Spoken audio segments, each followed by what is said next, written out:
My name is Sunny Zhangmani. My school number is N0541040. Level is freshman. Speech title: Markham, Nolan. How to separate fact and fiction online. I've been a journalist now since I was about 17, and it's an interesting industry to be in at the moment, because as you all know, there's a huge amount of upheaval going on in media, and most of you probably know this from the business angle, which is that the business model is pretty screwed, and as my grandfather would say, the profits have all being gobbled up by Google. So it's a really interesting time to be a journalist. But the upheaval that I'm interested in is not on the output side, it's on the input side. It's concerned with how we get information and how we gather the news, and that's changed because we have a huge shift in the balance of power from the news organization to the audience, and the audience for such a long time was in a position where they didn't have any way of affecting news or making any change. They couldn't really connect, and that's changed irrevocably. My first connection with the news media was in 1984. The BBC had a one-day strike. I wasn't happy, I was angry. I couldn't see my cartoons, so I wrote a letter, and it's a very effective way of ending your hate mail. Love, Markham, aged 4. Still worse, I'm not sure if I had any impact on the one-day strike, but what I do know is that it took them 3 weeks to get back to me, and it was a round journey. It took that long for anyone to have any impact and get some feedback. And that's changed now because as journalists, we interact in real time. We're not in a position where the audience is reacting to news. We're reacting to the audience, and we're actually relying on them. They're helping us find the news, they're helping us figure out what is the best angle to tag and what is the stuff that they want to hear. So it's a real-time thing, it's much quicker.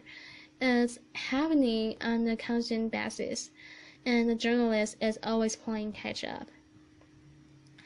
To give an example of how we rely on the audience, on the 5th of September in Costa Rica, an earthquake hit. It was a 7.6 magnitude. It was fairly big, and 60 seconds is the amount of time it took for it to travel 215 kilometers to Managua. So the ground shook in Managua 60 seconds after it hit the epicenter. 30 seconds later, the first message went onto Twitter, and this was someone saying tremblor, which means earthquake. So 60 seconds was how long it took for the physical earthquake to travel. 30 seconds later, news of that earthquake had traveled all around the world instantly.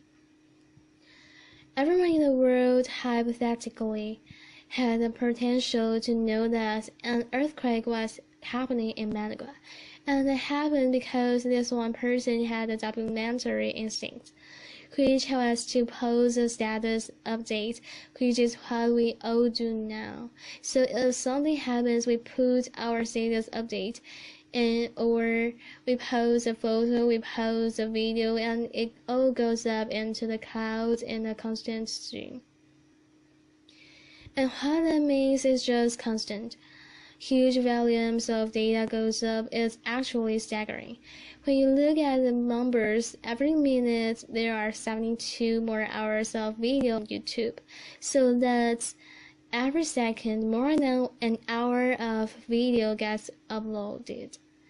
And in photos Instagram, 58 photos are uploaded to Instagram a second. More than 3,500 photos go up onto Facebook. So by the time I'm finished talking here, there will be 864 more hours of video on YouTube than there were when I started, and 2.5 million more photos on Facebook and Instagram than when I started. So it's an interesting position to be in as a journalist because we should have access to everything. Any event that happens anywhere in the world, I should be able to know about it pretty much instantaneously, as it happened for free, and that goes for every single person in this room. The only problem is, when you have that much information, you have to find the good stuff, and that can be incredibly difficult when you're dealing with those volumes. And nowhere was this brought home more than during Hurricane Sandy. So what you had in Hurricane Sandy was a superstorm, the likes of which we had seen for a long time, hitting the iPhone capital of the universe, laughter. And you got volumes of media like we'd never seen before, and that meant that journalists had to deal with fakes. So we had to deal with old photos that were being reposted. We had to deal with composite images that were merging photos from previous storms. We had to deal with images from films like The Day After Tomorrow, laughter, and we had to deal with images that were so realistic it was nearly difficult to tell if they were real at all, laughter. Joking aside, there were images like this one from Instagram which was subjected to a grilling by journalists. They weren't really sure it was filtered in Instagram. The lighting was questioned, everything was questioned about it, and it turned out to be true. It was from Avenue C in downtown Manhattan, which was flooded, and the reason that I could tell that this was real was because they could get to the source, and in this case, these guys were New York food bloggers. They were well respected, they were known, so this one wasn't a debunk. It was actually something that I could prove. And that was the job of the journalist. It was filtering all this stuff, and you were instead of going and finding the information and bringing it back to the reader. You were holding back the stuff that was potentially damaging, and finding the source becomes more and more important. Finding the good source, Twitter is where most journalists now go. It's like the de facto real-time newswire, if you know how to use it, because there is so much on Twitter.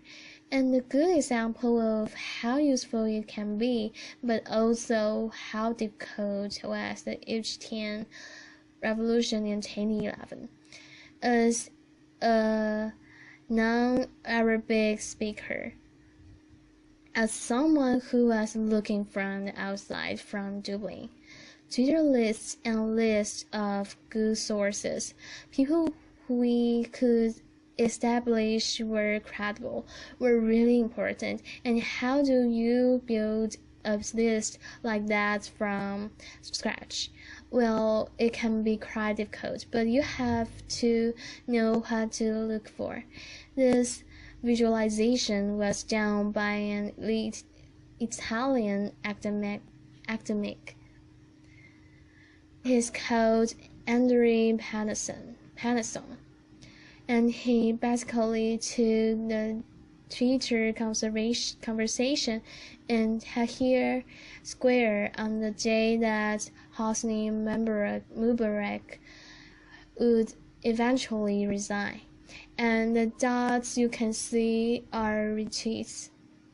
So when someone retweets a message, a connection is made between two dots. And the more times that message is retweeted by other people, the more you get to see these nodes, these connections being made. And it's an amazing way of visualizing the conversation. But what you get is hints at who is more interesting and who is worth investigating. And as the conversation grew and grew, it became more and more lively, and eventually you were left with this huge, big, rhythmic pointer of this conversation. You could find the nose, though, and then you went and you go, right, I've got to investigate these people. These are the ones that are obviously making sense. Let's see who they are. Now, in a deluge of information, there is where the real-time web gets really interesting for journalists like myself, because we have more tools than ever to do that kind of investigation. And when you start digging into the sources, you can go further and further than you ever could before. Sometimes you come across a piece of content that is so compelling. You want to use it, you're dying to use it, but you are not 100% sure if you can because you don't know if the source is credible. You don't know if it's a scrap. You don't know if it's a re-upload. And you have to do that investigate work. And this video, which I'm going to let round through, was one we discovered a couple of weeks ago. Video getting real windy in just a second. Rain and wind sounds. Explosion. Oh shit.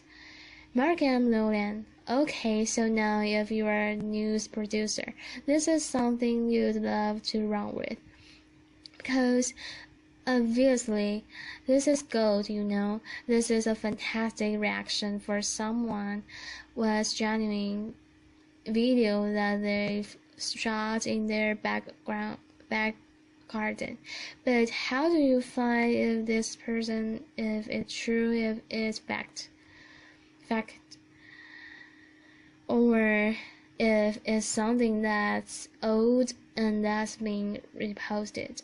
So we set about going to work on this video, and the only thing that we had to go on was the username on the YouTube account. There was only one video posted to that account, and the username was Rita Creel. And you didn't know if Rita existed or if it was a fake name. But we started looking and we used free internet tools to do so. The first one was called Spokule, which allowed us to look for Rita Creels. So we looked all over the US, we found them in New York, we found them in Pennsylvania, Nevada, and Florida. So we went and we looked for a second free internet tool called Wolfram Alpha, and which has the weather reports for the day in which this video had been uploaded. And when we went through all those various cities, we found that in Florida there were thunderstorms and rain on the day. So we went to the white pages, and we looked through the Rita Creels in the phone book, and we looked through a couple of different addresses. And that took us to Google Maps, where we found a house, and we found a house with a swimming pool that looked remarkably like Rita's. So we went back to the video, and we had to look for clues that we could cross-reference. So if you look in the video, there's a big umbrella. There's a white lilo in the pool. There are some unusually rounded edges in the swimming pool, and there's two trees in the background. And we went back to Google Maps, and we looked a little bit closer, and Sure enough, there's a white lilo, there are the two trees, there's an umbrella. It's actually folded in this photo, a little bit of trickery. And there are the rounded edges on the swimming pool, so we were able to clear the video, make sure that it had been shot, and then our clients were delighted because they were able to run it without being worried. Sometimes the search for truth, though, is a little bit less flippant, and it has much greater consequences. Syria has been really interesting for us because obviously a lot of the time you're trying to debunk stuff that can be potentially war crime evidence. So this is where the tube actually becomes the most important repository of information about what's going on in the world. So this video, I'm not going to show you the whole thing because it's quite gruesome, but you'll hear some of the sounds. This is from Hama video shouting. And what this video shows when you watch the whole thing through is bloody bodies being taken out of the pickup truck and thrown off a bridge. The allegations were that these guys were Muslim Brotherhood and they were throwing Syrian army officers' body off the bridge, and they were cursing and used blasphemous language, and there were lots of counterclaims about who they are and whether or not they were what the video said it was. So we talked to some sources in Hama who we had been back and forth with Twitter, and we asked them about this, and the bridge was interesting to us because it had something we could identify. 3 different sources said 3 different things about the bridge. They said, 1, the bridge doesn't exist. Another one said the bridge does exist, but it's not in Hama, it's somewhere else. And the third one said, I think the bridge does exist, but the dam upstream of the bridge was closed, so the river should actually have been dry, so this doesn't make sense. So that was the only one that gave us a clue. We looked through the video for other clues. We saw the distinctive railings, which we could use. We looked at the curves. The curves were throwing shadows south, so we could tell the bridge was running east-west across the river. It had black and white curves. As we looked at the river itself, you could see there's a concrete stone on the west side. There's a cloud of blood. That's blood in the river. So the river is flowing south to north. That's what that tells me. And also, as you look away from the bridge, there's a divot on the left-hand side of the bank, and the river narrows. So onto Google Maps we go, and we start looking through literally every single bridge. We go to the dam that we talk about. We start just literally going through every time that road crosses the river, crossing of the bridges that don't match. We are looking for one that crosses east-west, and we get to Hama. We get all the way from the dam to Hama, and there's no bridge. So we go a bit further. We switch to the satellite view, and we find another bridge, and everything starts to line up. The bridge looks like it's crossing the river east to west, so this could be our bridge. And we zoom right in, and we start to see that it's a median. So it's 2 lane bridge, and it's got the black and white curves that we saw in the video. And as we click through it, you can see someone's uploaded photos to go with the map, which is very handy. So we click into the photos, and the photos start showing us more detail that we can cross-reference with the video. The first thing that we see is black and white curving, which is handy because we've seen that before. We see the distinctive railing that we saw the guys throwing the bodies over, and we keep going through it until we're certain that there is our bridge. So what does that tell me? I've got to go back now, my three sources, and look at what they tell me. The one who said the bridge didn't exist, the one who said the bridge wasn't in Hama, and the one guy who said, yes, the bridge does exist, but I'm not sure about the water levels. Number 3 is looking like the most truthful all of a sudden, and we've been able to find that out using some free internet tools, sitting in a cubicle in an office in Dublin in the space of 20 minutes, and that's part of the joy of this. Although the web is running like a torrent, there's so much information there that it's incredibly hard to sift, and getting harder every day. If you use them intelligently, you can find out incredible information. Given a cup of clues, I could probably find out a lot of things about most of you in the audience that you might not like me finding out. But what it tells me is that at a time when there's a greater abundance of information than there ever has been. It's harder to filter. We have greater tools, we have free internet tools that help us to do this kind of investigation.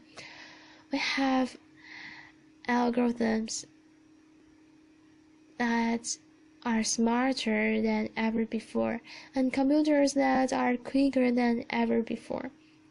But there's a thing. Algorithms are rules. They're binary. They're yes or no, they're black or white. Truth is never binary. Truth is a value. Truth is emotional. It's fluid. And above all, it's human.